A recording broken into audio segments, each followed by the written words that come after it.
السلام علیکم ناظرین،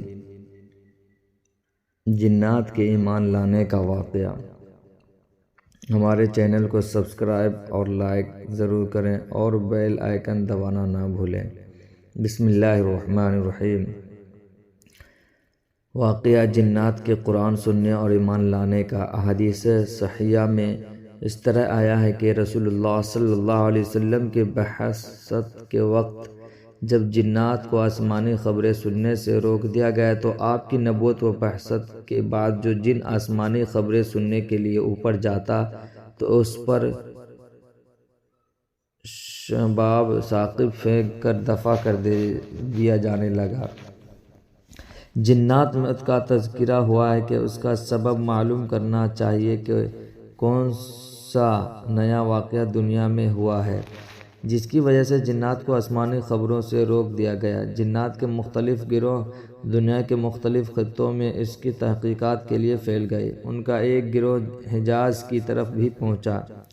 اس روز حضرت صلی اللہ علیہ وسلم اپنے چند صحابہ کے ساتھ مقام بطن نخلہ میں تشریف فرما تھے اور سوق عکاظ کی طرف جانے کا قصد تھا۔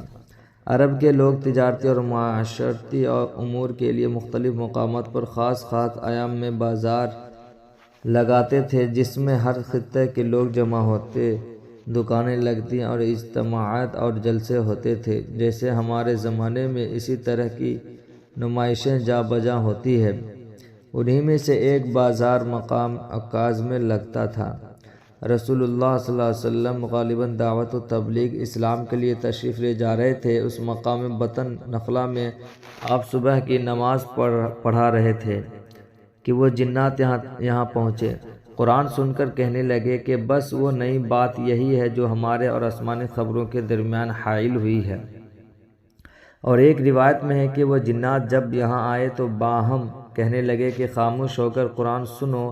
جب آپ نماز سے فارغ ہوئے تو اسلام کی حقانیت پر یقین و ایمان لا کر اپنی قوم کے پاس واپس آ گئے اور ان کو اس واقعہ کے اصلی سبب کی اور اس کی خبر دی کہ ہم مسلمان ہو گئے، تم کو بھی چاہیے کہ ایمان لے آؤ۔ مگر رسول اللہ صلی اللہ علیہ وسلم کو ان جنات کے آنے جانے اور قرآن سن کر ایمان لے آنے کی خبر نہیں ہوئی، یہاں تک کہ وہ سورۃ جن کا نزول ہوا جس میں آپ کو اس واقعہ کی خبر دی گئی۔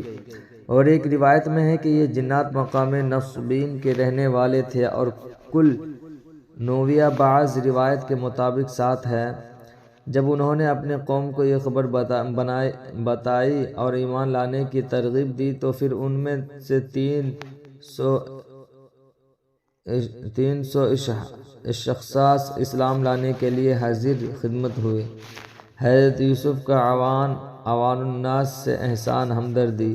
حضرت یوسف علیہ السلام نے اپنے زمانے حکومت میں عوام کی راحت رسانی کے وہ کام کیے جن کی نظیر ملنا مشکل ہے۔ جب تعبیر خواب کے مطابق 7 سال خوشحالی کے گزر گئے اور قحط شروع ہوا تو یوسف علیہ السلام نے پیٹ بھر کر کھانا چھوڑ دیا۔ لوگوں نے کہا کہ ملک مصر کے سارے خزانے آپ کے قبضہ میں ہیں اور آپ بھوکے رہتے ہیں، تو فرمایا کہ میں یہ اس لیے کرتا ہوں کہ تاکہ عام لوگ کی بھوک کا احساس میرے دل سے غائب نہ ہو۔ اور شاہی باورچی کو بھی حکم دیا کہ دن میں صرف ایک مرتبہ دوپہر کا کھانا پکایا کریں تاکہ شاہی محل کے سب افراد بھی عوام کی بھوک میں کچھ حصہ لے سکیں۔ نظر بد کا اثر حق ہے۔ صحابہ کرام میں سہل بن حنیف کا واقعہ معروف ہے کہ انہوں نے ایک موقع پر غسل کرنے کے لیے کپڑے اتارے تو ان کے سفید رنگ تندرست بدن پر عامر بن ربیعہ کی نظر پڑ گئی اور ان کی زبان سے نکلا کہ میں آج تک اتنا حسین بدن کسی کا نہیں دیکھا۔ یہ کہنا تھا کہ فوراً سہل بن حنیف رضی اللہ عنہ کو سخت بخار چڑھ گیا۔ رسول اللہ صلی اللہ علیہ وسلم کو جب اس کی اطلاع ہوئی تو آپ صلی اللہ علیہ وسلم نے یہ علاج تجویز کیا کہ عامر بن ربیعہ رضی اللہ عنہ کا حکم دیا کہ وہ وضو کرے اور وضو کا پانی کسی برتن میں جمع کرے۔ یہ پانی سہل بن حنیف رضی اللہ عنہ کے بدن پر ڈالا جائے۔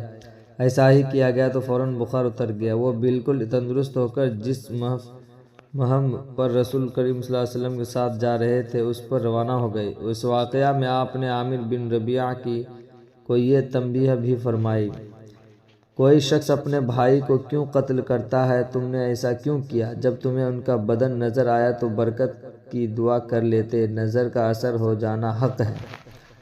کوہ طور کا معلق ہونا۔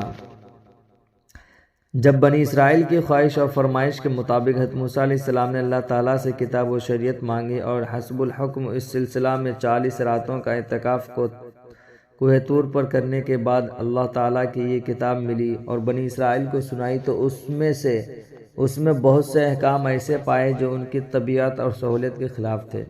ان کو سن کر انکار کرنے لگے کہ ہم سے تو ان احکام پر عمل نہیں ہو سکتا۔ اس وقت حق تعالی شانہ نے جبرائیل امین کو حکم دیا۔ انہوں نے کوہ طور کو اس بستی کے اوپر معلق کر دیا جس میں بنی اسرائیل آباد تھے، جس کا رقبہ تاریخی روایتوں میں 3 مربع میل بیان کیا گیا ہے۔ اس طرح ان لوگوں نے موت کو اپنے سامنے کھڑا دیکھا تو سب سجدہ میں گر گئے اور احکام تورات کی پابندی کا عہد کر لیا، لیکن اس کے باوجود پھر بار بار خلاف ورزی ہی